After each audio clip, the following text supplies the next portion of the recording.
आपको पता है कभी कभी लोग सारा दिन यही काम करते रहते। वो भारत हार गया, अभी तक लोग डिप्रेशन में। अरे यार रोहित शर्मा अगर अगर अगर वो आउट नहीं होता तो इंडिया जीत जाता। अरे हार गया, घर भी पहुंच गया, वो घूमने भी चला गया, ये इधर ही बैठा हुआ है। वो चंद्रयान मंगल ग्रह पे गया है, वो कभी आया? तेरे पिताजी के साथ गया था, उधर से आया। अरे तुझे करना क्या है भाई? कई पास्टर्स, मेरे को समझ में नहीं आता इसके चर्च में 200 लोग आया कैसे? ये मेरा भेड़ चुरा के ले गए।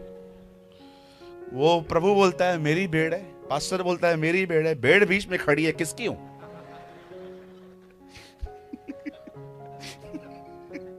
भेड़ कंफ्यूज है, मेंबरशिप लूं नहीं लूं। अरे छोड़ो दूसरे को, अपना जीवन देखो। ले लिया। या हम लोग हाईवे से आ रहे थे कुछ दिन पहले, एक ट्रक सामने से गया, ट्रक के पीछे लिखा था तू अपना देख। That's so beautiful. शायद आपको हंसी आ रही है, लेकिन मैं आपको सच कहता हूं, ये जिंदगी की बातें हैं। वो क्या कर रहा है, वो क्या कर रहा है, उसके पास गोल्ड किधर से आया, वो घड़ी उसने कहां से पहना। लोग सारा दिन अपना जीवन छोड़ के दूसरों की जिंदगियों के पीछे लगे पड़े। उसको क्या मिला, उसको क्या मिला। अरे निकलो फालतू बातों से, क्या पड़ा है यहां पर? खुदा के साथ चलो, वो तुम्हारी जिंदगी है।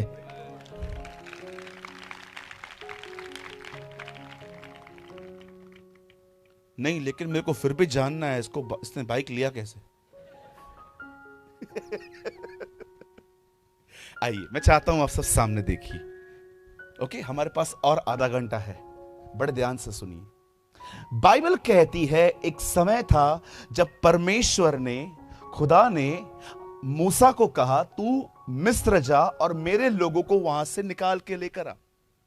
लॉन्ग स्टोरी शॉर्ट करता हूं, ठीक है, छोटा कर देता हूं। हम जानते हैं कि वो जब वहां जाता है तो फिरौन बादशाह उसे जल्दी जाने नहीं देता। वो कहता है नहीं, मैं नहीं जाने दूंगा इन लोगों को, ये मेरे लोग हैं, ये मेरे लिए गोशन बनाएंगे, शहर बनाएंगे। लेकिन मूसा डटा रहा, नहीं, वो खुदा के लोग हैं, वो निकलेंगे उधर से। बाइबल बताती है एक समय आया जब फिरौन ने उन लोगों को छोड़ दिया और अब ये लोग अपने यहां से निकलकर, वचन कहता है कि वो लोग जो हैं वो कनान की तरफ जा रहे थे। जब वो वहां पर जा रहे थे, बाइबल बताती है एक ऐसा समय आया कि जब देश सामने आया तब मूसा उन्हें कहता है कि तुम एक काम करो, तुम अंदर जाओ।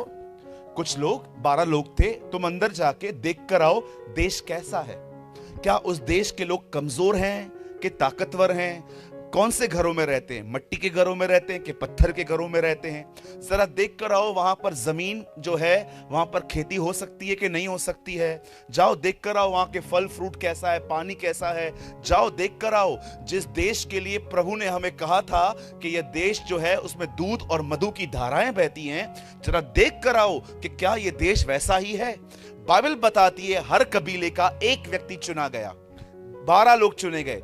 12 जो लोग थे उसमें यहोशू और कालेब भी थे, और वचन कहता है वो 40 दिन 40 रात वहां पर गए, सारा देश देख लिया। और देखने के बाद बाइबल बताती है वो जब बाहर निकले तो 10 लोगों ने कहा देश तो बहुत अच्छा है, जमीन भी उपजाऊ है, पानी भी पीने लायक है, वहां के फल भी लेकर आए हैं हम लोग, सब अच्छा है। लेकिन एक चीज याद रखना, हम उस देश में नहीं जा सकते। क्यों? क्योंकि हमने देखा है वहां पर कुछ ऐसे लोग हैं जिनका कद, जिनका बदन हमसे बहुत बड़ा है। वो जाइंट्स हैं, वो दानवों की तरह दिखते हैं, जिन्हें अनाक वंशी कहा गया। बाइबल बताती है उन्होंने कहा हम उनसे नहीं लड़ सकते। लेकिन जानते हो जो 2 लोग थे उनमें से एक था यहोशू, एक का नाम था कालेब। बाइबल बताती है उन दोनों ने ऐसा नहीं कहा, उन दोनों ने कहा हम जा सकते हैं, हम उन्हें हरा सकते हैं क्योंकि प्रभु हमारे साथ है। Our God is with us। आप जानते हैं क्यों ऐसा हुआ कि 10 लोगों ने सोच लिया हम नहीं जा सकते, लेकिन 2 लोगों ने कहा हम जा सकते हैं? परमेश्वर इन लोगों की बात को सुनकर कहता है, मैंने कालेब के पास देखा है, उसके पास एक अलग ही आत्मा है।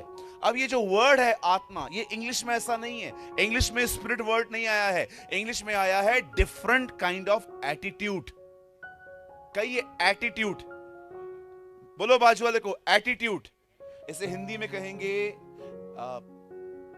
व्यवहार नहीं, हाँ कहिए नजरिया। हाँ बोलो बाजू वाले को नजरिया। सुनिए, वचन कहता है उसके पास एक अलग ही तरह का नजरिया था। ठीक है, अब यहां देखिए सब। हो सकता है आप इस समय किसी प्रॉब्लम में हैं। मैं जो कह रहा हूं उसको बड़े ध्यान से सुनिएगा। हो सकता है आपको इस समय कोई प्रॉब्लम है। किसके पास प्रॉब्लम नहीं होती? हर एक के पास प्रॉब्लम है, राइट है? कोई है यहां पर कोई मानता है मैं खुद प्रॉब्लम हूं?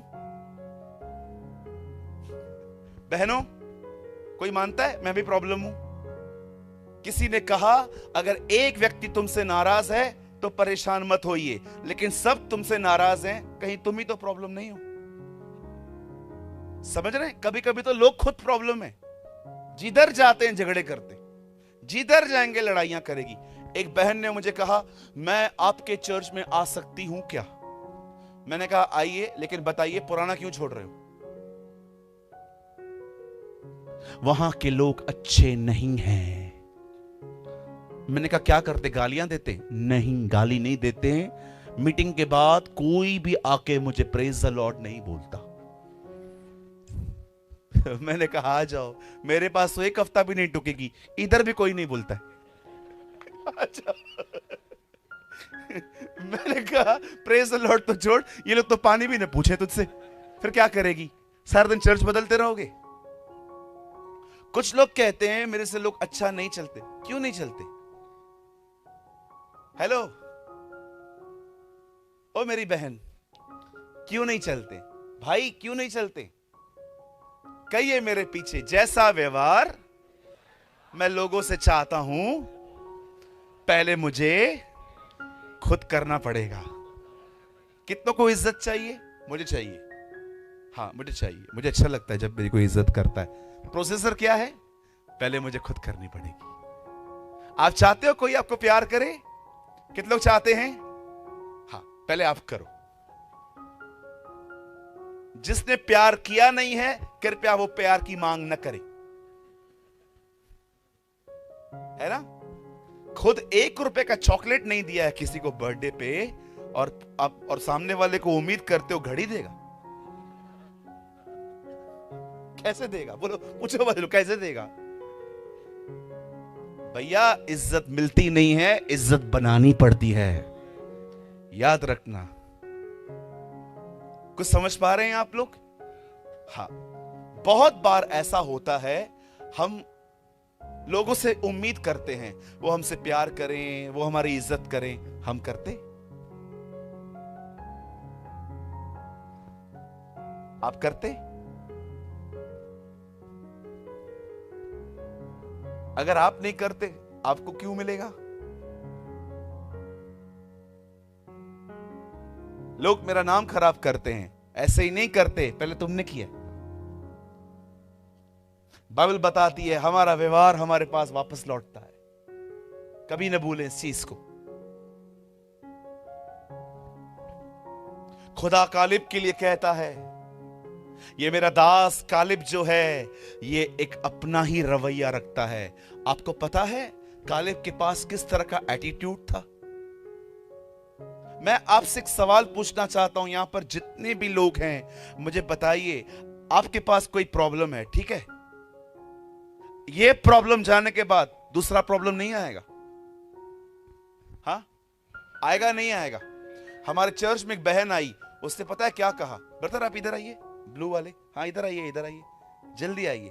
एक बहन आई, उसने कहा ब्रदर प्रेमानी। मैंने बोला हाँ बहन, प्रार्थना करो। क्या प्रार्थना करूं? प्रार्थना करो कि मेरे जीवन में कभी कोई तकलीफ ना आए। मैंने कहा आ जाओ, आइए आइए। मैंने कहा प्रभु मैं दुआ करता हूं इस बहन को इसी समय उठा ले।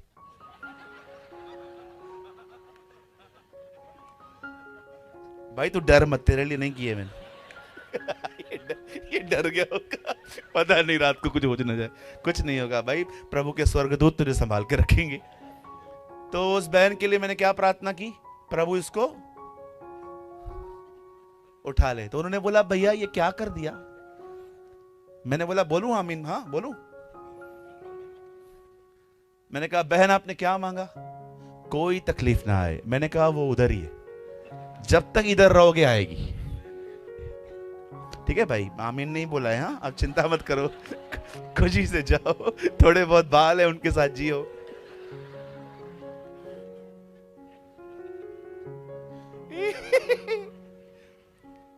लोगों को चाहिए तकलीफ आए ही नहीं। अरे आएगी भाई। अभी मैं इधर आया, 100 मच्छर बैठे थे इधर, हाँ अभी भी बैठे 50-60। ये भी तो तकलीफ है। तकलीफें जब तक आप जिंदा हैं आएंगे। क्या करोगे, जीवन भर रोते रहोगे?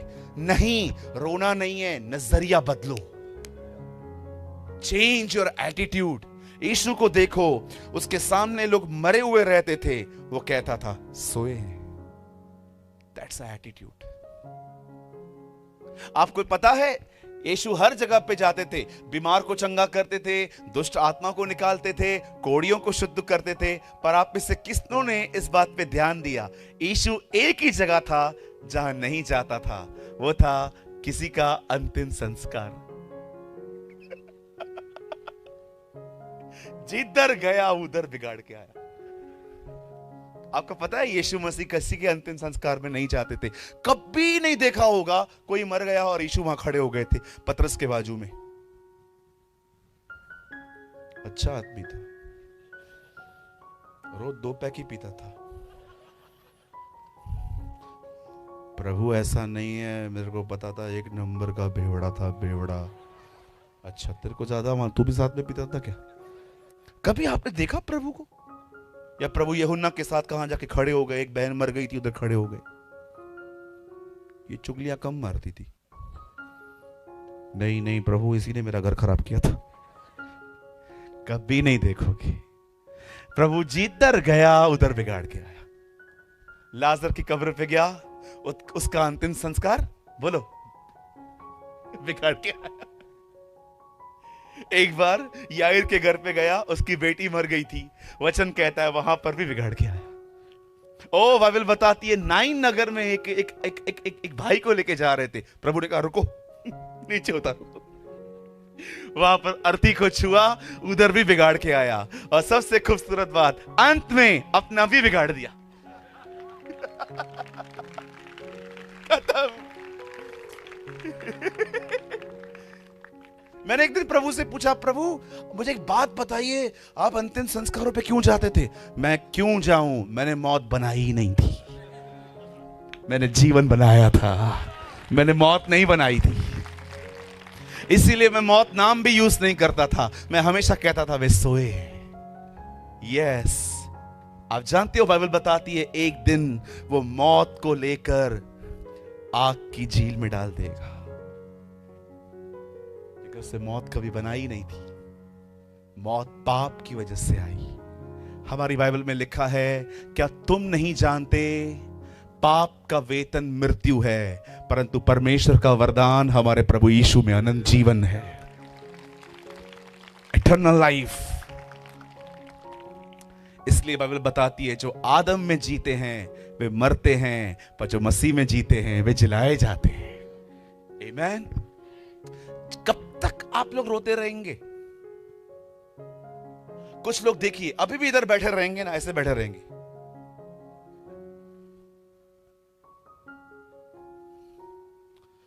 कब तक हम लोग ऐसे रहेंगे? अरे चेंज योर एटीट्यूड। प्रॉब्लम के सॉल्व होने का वेट मत करो। प्रॉब्लम को वैसे देखो जैसे कालेब देखता था। आज प्रॉब्लम आएगी, आज रो रहे हो, वो कल ठीक हो जाएगी, फिर कल दूसरी प्रॉब्लम आएगी, फिर रोएंगे, फिर तीसरी प्रॉब्लम आएगी। अरे जिंदगी भर क्या रोते ही रहेंगे? अपना रवैया बदलो, कालेब की तरह बनो। जानते हो कालेब ने क्या किया? मैं आपको बताना चाहता हूं। ओ मेरे भाइयों, मेरी बहनों, जब उन इज़राइल के लोगों ने उन दानवों को देखा, 10 लोगों ने जब देखा तो पता है क्या सोचा? हम इनसे कैसे लड़ेंगे। लेकिन यहोशू और कालेब ने जब उन्हें देखा, उनको देखकर उन्होंने खुद को नहीं, परमेश्वर को देखा कि ये लोग उनसे कैसे लड़ पाएंगे। ये नजरिया था। इसीलिए परमेश्वर कालेब के लिए कहता है, इसके पास एक अलग आत्मा है। ये प्रॉब्लम देखने के बाद खुद को नहीं देखता, इसका प्रॉब्लम खुद से कंपेयर नहीं करता, ये प्रॉब्लम देखने के बाद मुझे देखता है। अब आप मुझे बताइए, जो व्यक्ति प्रॉब्लम को देखकर खुद को देखेगा वो तो कमजोर पड़ेगा ही। क्या कहा जकरिया ने सब सुनने के बाद? मैं तो बूढ़ा हूं, मैं नहीं कर सकता कुछ भी। लेकिन उन 2 लोगों के पास एक अलग ही रवैया था। उन्होंने देखा कि ये इतने दानव खड़े हैं, पर उन्होंने आपस से बात करके, पता है क्या बातचीत की होगी? उन 10 लोगों ने सोचा होगा इनसे कौन लड़ेगा, ये तो मसल देंगे। पर इन दोनों ने आपस में पता है क्या बात की होगी? ये खुदा से कैसे लड़ पाएंगे। इसे कहते हैं रवैया, इसे कहते हैं एटीट्यूड। आओ एक कदम और ऊपर उठें। हम विश्वास तो करते हैं, पर कई बार हमारा जो विश्वास है हर दिन ऊपर नीचे, नीचे ऊपर, ऊपर नीचे। रविवार के दिन ग्लूकोज चढ़ाना पड़ता है हर एक को, शाम तक चलता है, हाँ सब ठीक हो जाएगा। सोमवार को किधर कुछ ठीक हो रहा है, सब वैसा का वैसा ही है, पास्टर आओ घर पे आओ। Come on, change your attitude. अपने बाजू वाले को बोलो, उनको बोलो कालेब की तरह बनो। Come on, be like Caleb. आइए मेरी बहनों, कहो अपने बाजू वाले को, हमें कालेब की तरह बनना है। प्रॉब्लम सॉल्व हुआ था? अभी तक नहीं हुआ था, पर वो जीत चुके थे। कहां पर?